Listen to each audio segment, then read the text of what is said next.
Hello there, my name is Lemon Jai. This is News Review. Thank you very much for being there. Coming up on the show today, top judge, Justice Basiru Mahoney rules it's illegal for the mayor of Banjul, Rohilo, to issue attestation. Also rules the IEC acted unlawfully by conferring attestation power on the mayor. There are big development there. President Adam Barrow also laid the foundation stone for the construction of the Sankandi Karantaba Road in Kiang West. The president is asking his supporters to let the talkers talk while he will continue with the working. Said Mati Jau of the Center for Research and Policy Development will be my guest today. He is one of the officials who sued the mayor there and the IEC. He will be speaking to me on that big development. But we'll quickly look at the newspapers and see what they say today. Let's see the Standard. Their lead story is asking 7 APRC vehicles returned. That's a question mark there. The deputy spokesperson of the Opposition Alliance for Patriotic Reorientation and Construction, APRC, Duduja, has confirmed receiving information that 7 of the party's much talked about seized vehicles have been given for return. The party has spent the last 4 years demanding the release of its assets that were seized soon after the new government froze former President Yahya Jammeh's assets as an inquiry into his financial dealings went on. But the APRC had always argued that the party's assets, which include vehicles and bank accounts, are not owned by Jammeh and they should be returned. Recently, the APRC confirmed that they are in talks with President Adam Barrow's NPP, among others, and some of the key demands they put in the negotiation are the return of those assets as well as that of the former president. The Standard contacted government spokesperson Ibrahim Sankare, but neither him nor NPP officials contacted could confirm this issue of the return of the vehicles there to APRC.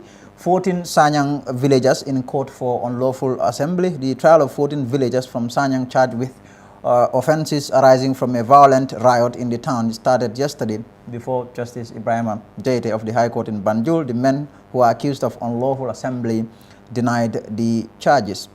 The Point now, let's see the Point newspaper.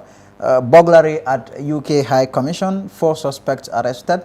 Police in the Kanifing municipality have arrested 4 suspects for reportedly stealing at the UK High Commission in the Gambia. The Point has been reliably informed. The suspects at the time of gathering the reports were on detention at the Karwa police station as investigation into the matter continues. Also, Barrow lays foundation stone for Lamin Koto Diabugu road. President Adam Barrow over the weekend laid the foundation stone for the, well, I think the president, I don't know, maybe there's an issue there with their story there, but actually the president was in the Upper River region, Basse, to lay the foundation, well, not the foundation, but the electricity project there. That was what he was there, but this report is saying a road project. We'll leave it at that for the newspapers. We'll be back.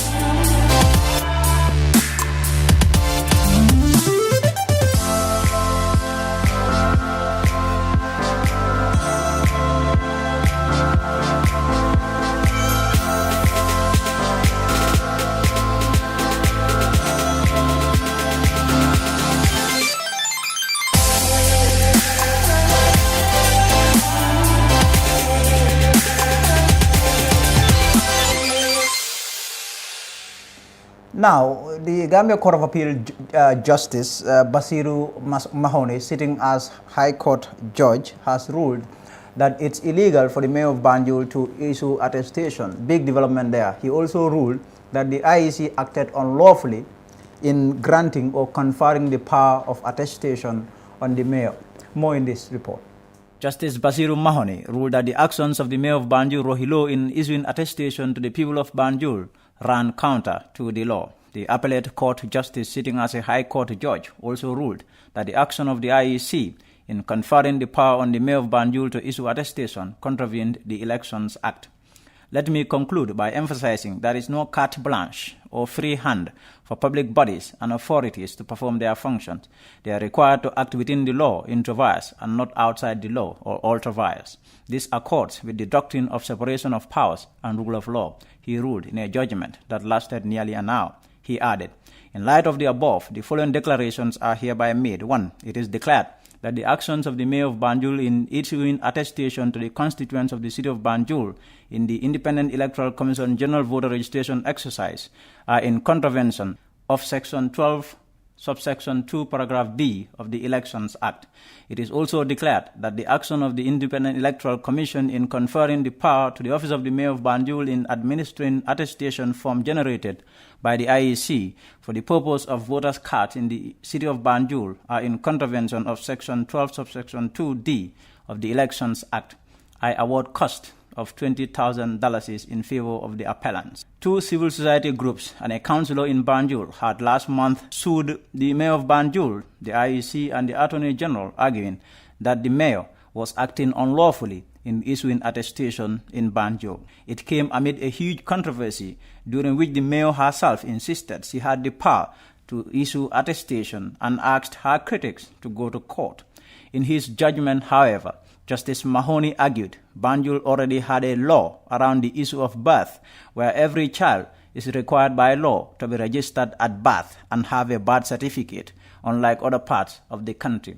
On the demand for the over 2,000 attestations the Mayor had issued to be scrapped, the judge ruled that only the revising court can deal with individual entries in the register of voters.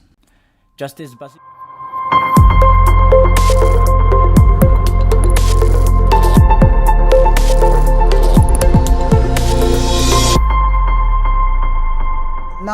Now, lawyer for the 2 civil society groups, as well as the councillor there, Aziz Gay, who sued the mayor there, and the IEC, have been reacting to the development. Thank you very much, Mr. Lawyer Fati.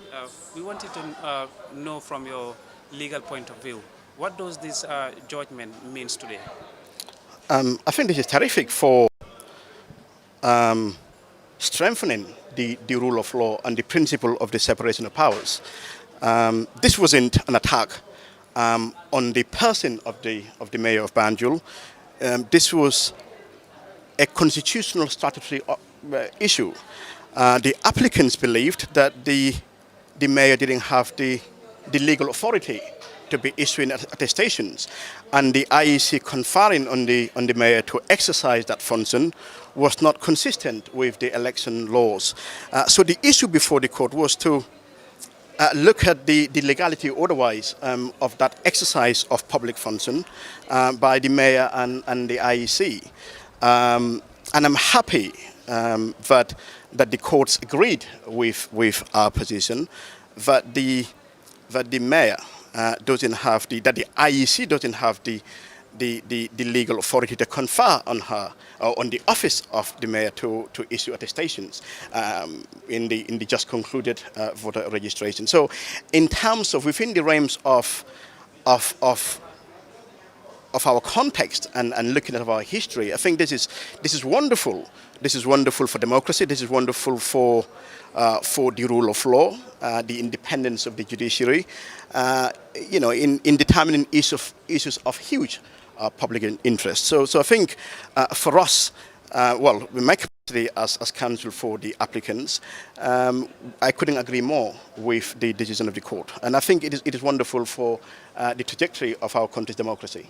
Now, talk to us about the timing of this decision, the ruling there by the High Court. This is coming after the voter registration had finished. The court is saying it ruled that the IEC, both the IEC and the mayor did not have the legal backing to issue attestation. And this is coming well after the IEC had finished with the voter registration. And then the court also stayed away from the issue of scrapping. This is one of your demands, for them to scrap whatever attestation the mayor must have given. I mean, what do you make of the timing?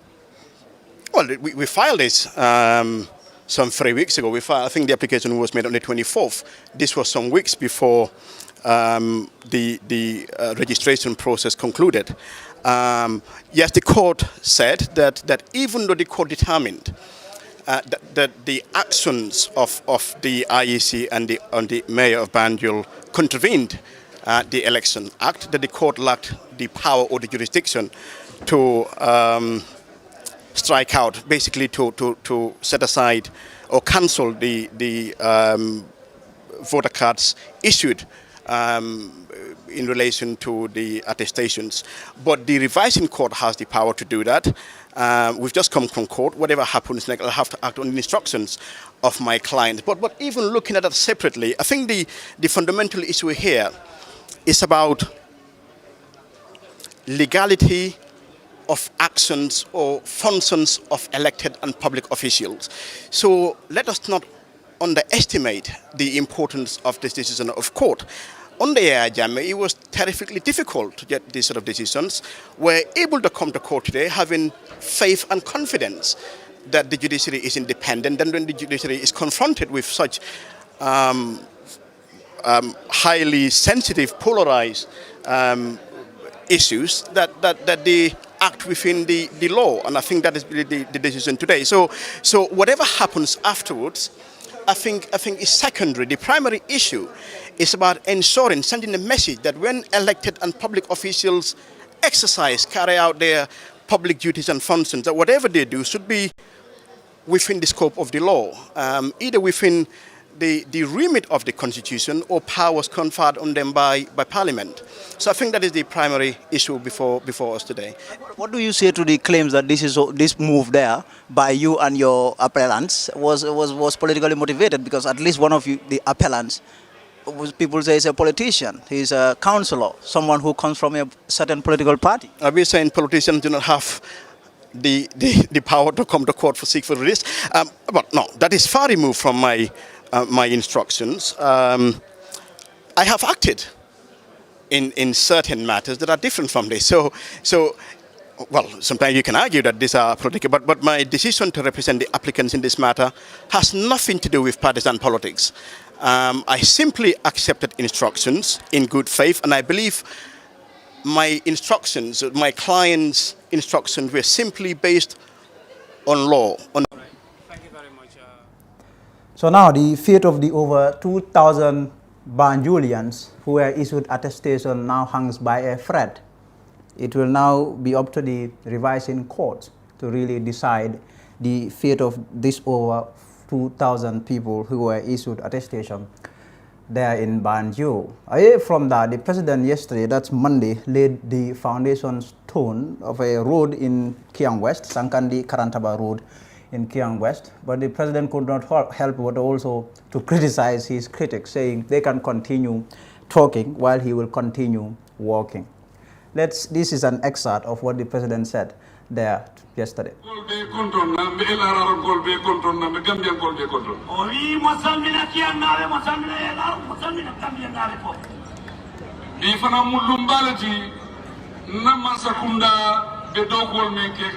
Gambia ko oli handene ko nyangu mangu liggey man namu mago ko ni ko na nder Gambia kabrin ni na nga lunje mal soto bari bi fana mulumba dole Gambia ni bilaw ali ko hemma nyaldi kewdi kono handene kita ko nyangu mangu nder Gambia ne banko nyenen na wato me ngamol promise kulle la o wi ngalo ko nisi le president yalla o ko nyante timmandi la o wi ndewde mara deydini won ko digino yimbe woni tesi o hemmanedini o fon koti timmin iko foroya mo kamole wayno on dam ndimu ko dum kongo ka fo mu baroleti walla mu daboleti walla mu siseleti o wi ba ko mi baro walla ko mi sise o me ka forote de te kamo men fo wala mu wala ki forote o wi o da mo dimo ko kongo mango woni ndimu yaji wala ki ni kurawna silona o wi nden ki annaade jarannaade harame timmum o yoonati kuran mo he gorganga woto ni momo be kelola sai isala wolbela kunna nafa kelola bari mantra Gambia la kelola imantra atella kelola o wi kala mo habere joni to nyala andu ko hare horemu kono na hare Gambia ko hare horemu ma jom ganya ko hebi Gambia la kelo wo bandale kele kili wolto je wolo na kafu ngake bakili fakili ngani bangodo o wi hare Gambia humma hare hedine den bongonen yumma goto baba goto moyden Gambia bari nga falele ko o wi mo na wonde nam ndel men mu dogulal de linga dogo ke ngati amulal bula wala diamo o wi enen likoden mo ben kala be kala wol fanal na dogo mu diamo nyingeti ndewol balila diamula Ibe continue le pour que diam, bar ndanga continue ka doko. O ibe ne hala ma be ko like ma be ko hala. Yone ko ndinde kala, enen gonen henen ligo. Nin konti bo sida wato men, mba jubela le foti amole be jola, fo doko wala be jola. O yi, titaw man jokti arma. Africa Global presents the new Tulip Gardens. Taft Tulip Gardens is set to comprise service plots in sizes ranging from 220 to 570 meters square. Deposit as low as $83,600 is only an 18-month interest-free payment plan with only 20% deposit on the service plots. Please contact 376-2333 or 776-2333. Welcome back. So I am now joined by Seth Zaho. He is an official of Center for Research and Policy Development. One of the officials, of course, through his organization, they are the people who sued the mayor and the IEC as well as the Attorney General. So today the judgment was delivered. Massive day, and the court, that's the High Court, is saying it's illegal for the mayor of Banjul really to issue attestation, but also the IEC acted unlawfully in conferring the powers there on the mayor. Thank you, Seth. Mr. Zaho, thank you very much for coming on the show. Massive judgment, 27-page judgment read across nearly an hour. How are you feeling about this victory? Well, I think this is victory for democracy. This is the victory for Gambia, because I think all of us, since for the past 2 decades, all people wanted is to ensure that democracy was restored in Gambia, but not democracy just in words, but democracy in action. And I think this judgment is also part of that, ensuring that our democracy is not only strengthened, but also defended, and also that the public space where civil society organizations can challenge certain decisions by public bodies. I think we are very happy. Have you all along seen this victory, this? Well, I mean, for me, I mean, the entire issue was for the courts to clarify, because there have been a lot of, public discussions and the issues of polarization. And for me, I'm not somebody that is always interested in this back and forward. I always want things to be, to head certain way. And that's why, as an organization, we were very happy to be part of, that group that went to court to ensure that the court decide. Because at the end of the day, if people cannot agree in public, I mean, the courts are there to decide for all of us. No, now let me ask you this. Why did you decide to take the mayor to court and the IEC? I mean, the issue is that, I mean, we wanted to ensure that the electoral process, even the electoral register, are done in a way that is clear, that is based on clear principles. And we've been discussing about the issue of attestation. At our own level, we are personally, or as an institution, we are against the issue of attestation. But of course, because we know it has been one of the processes that where the electoral process have been, being bastardized, if I may use that word, in the past. So our idea was to see what is legal and what is not legal, and how to ensure that we seek clarity to ensure that what is right must be done. So, but in the case of the mayor, she's from the UDP.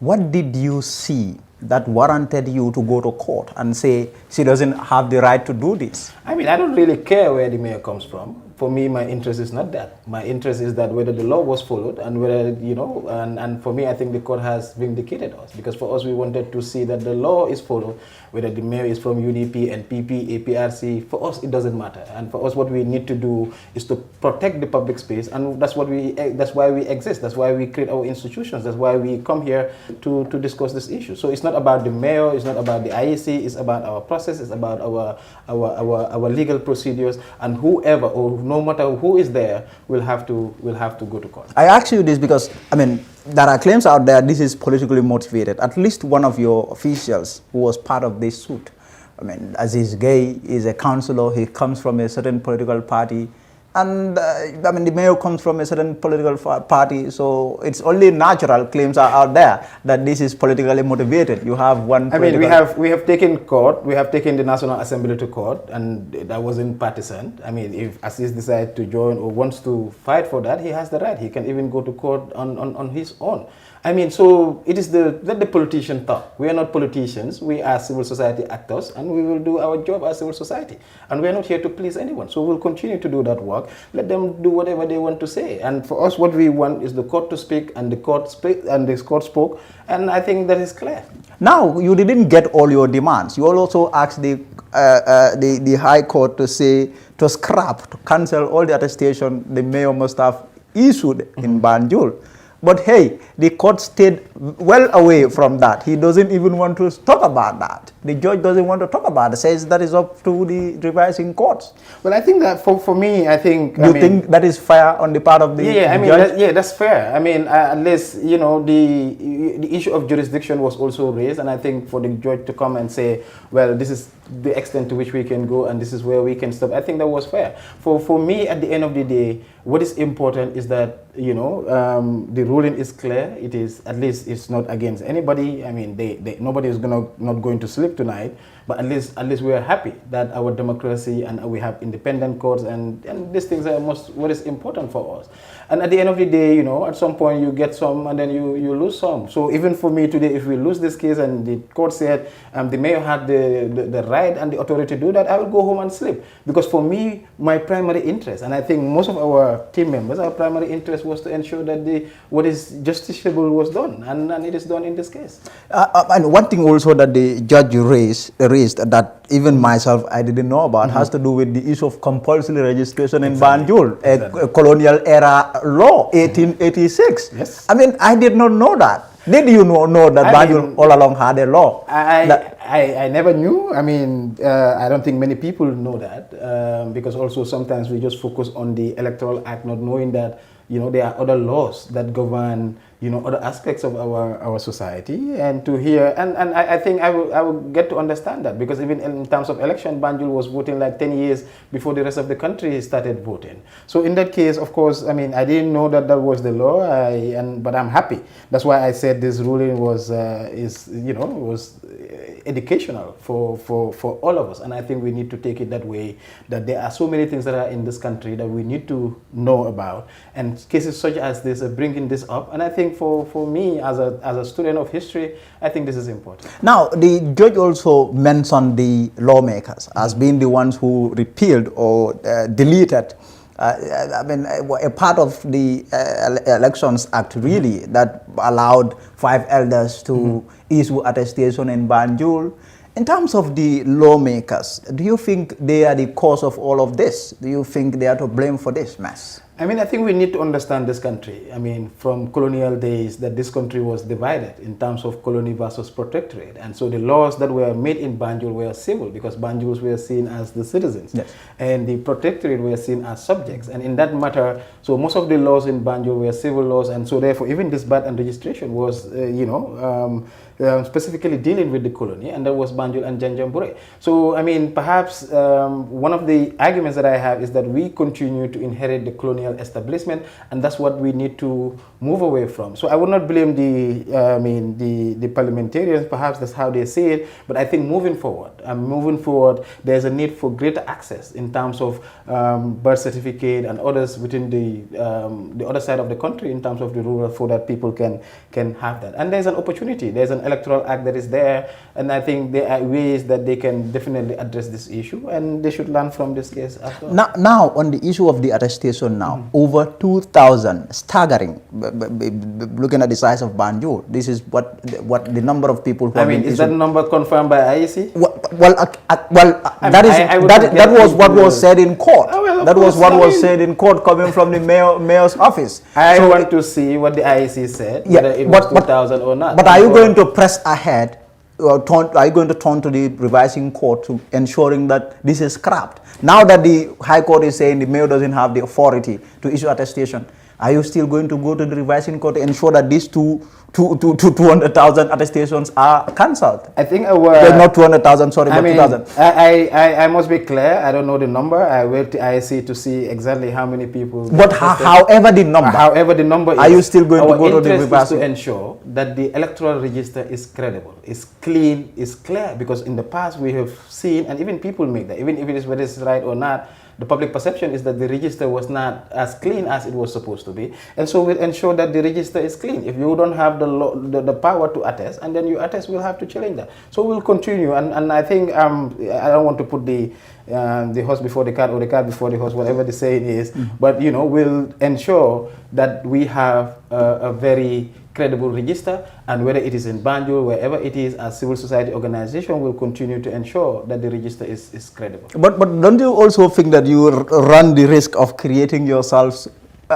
new enemies politically? Because you are here, you went to court, you took the MPs to court, you won that case, 54 million. The MPs are not entirely pleased with what you did to them in court. Now here you are, you sued the mayor of a very big political party in this country, and you won.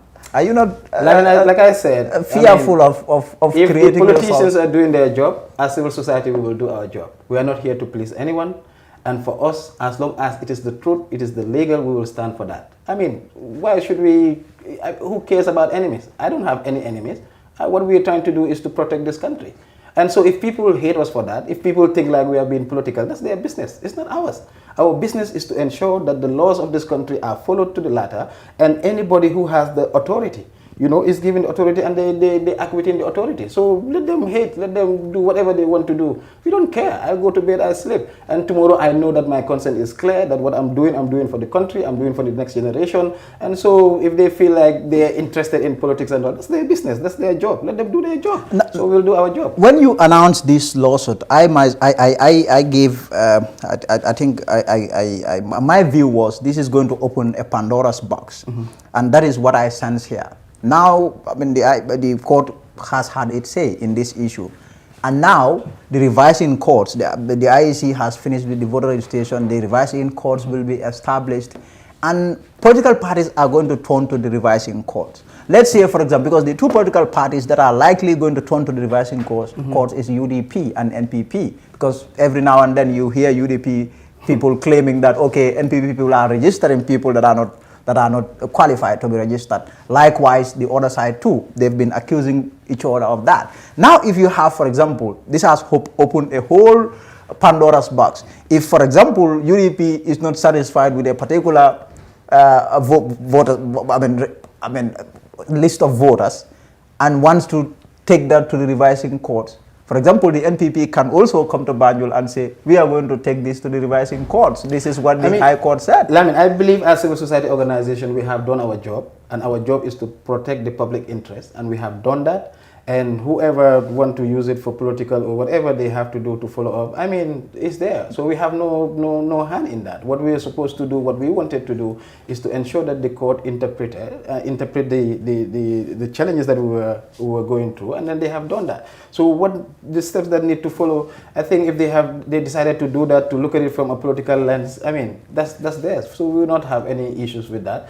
And for me, I like political parties because I study them. It makes me and yeah, of course, you are a political science lecturer at the UTG. So they, like, you know, we have this love-hate relationship, and I like that. It's good. But the judge also awarded you 20,000. Oh yeah. This money. I mean, I when I heard the judge say this, I said, but for what? You never asked the court to give you money, but that is 20,000. Well, I mean, maybe for our troubles, but at the end of the day, I mean, are you going to do a barbecue? I don't even know what the money is going to be for that. But if it is going to be for us, I mean, I don't mind having barbecue because I think we have sleepless nights and there have been a lot of insults and a lot of misinformation and disinformation going up. But I think on a more serious note, you know, as civil society organization, we need to continue to do what we have started, and at some point.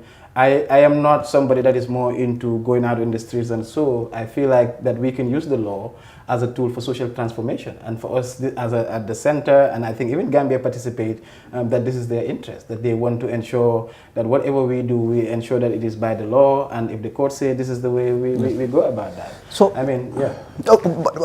Finally, the voter registration ended Sunday. The IC registered nearly, well, they've fallen short of their 1 million target. I mean, they've registered about 987,000. I mean, staggering number. What is your opinion on this? Well, I was hoping that more people will turn out to register, and perhaps also, I mean, there are people that travel, people that are not around. That's why also we had that number. But of course, I believe that if every eligible Gambian, register, we might have hit 1 million. But of course, still, it is a good preliminary number. But of course, we have to go back to the revising code, and there are claims and counterclaims about people not registering and all those things. So I think even this number, it can either stay the same or even go down. Following the revising code. But I want to congratulate IEC for doing a great job. And sometimes, I need to state this, because last 2 weeks ago we organized an event, even though we took the IEC to court, but they came to that event. Yes. Because for them, they saw that this is not about them, this is not about any one of them. It is about the process, and for them also, they know that what the court say and what makes the process credible is also to their advantage, and it will also protect them from that. So for them, I think they have been doing a great job, and we need to encourage them, we need to support them, but also challenge them in areas where they are short, to ensure that we push, because at the end of the day, the issue of election is everybody's business, and we need to ensure that our elections are conducted in a way that is safe, orderly, and also credible. Now, we've seen, if you look at a breakdown of the number, tells you more women have registered than men, almost 100,000. That is the gap between men and women. You are a political scientist. What do you think is the cause for this? You have more women than men. Well, women have been the leading voters in this country. They've been taking the issues of this country to the heart. They've been the champion of all these issues that we're talking about, whether it is the campaign, wherever it is, we talk about that. We talk about the role of women. But also, I think, they understand how important their vote is. But of course, I think also has to do also with the population, that we have more women in this country also that perhaps might contribute to that fact. But for me, generally, I think women have been more interested in politics, and and this is an attestation to that fact as well, to the sense that they are ready and willing to participate. I think what we need to do now is to move beyond them participating, but also being part of the representation, and also even standing up for candidate. Why not? Sid, thank you very much for coming. Thank you for having me. Thank you. Appreciate it. So we'll leave it at that for the show today. Thank you for being there. We'll be back tomorrow. Until then, I am Lavin Jai.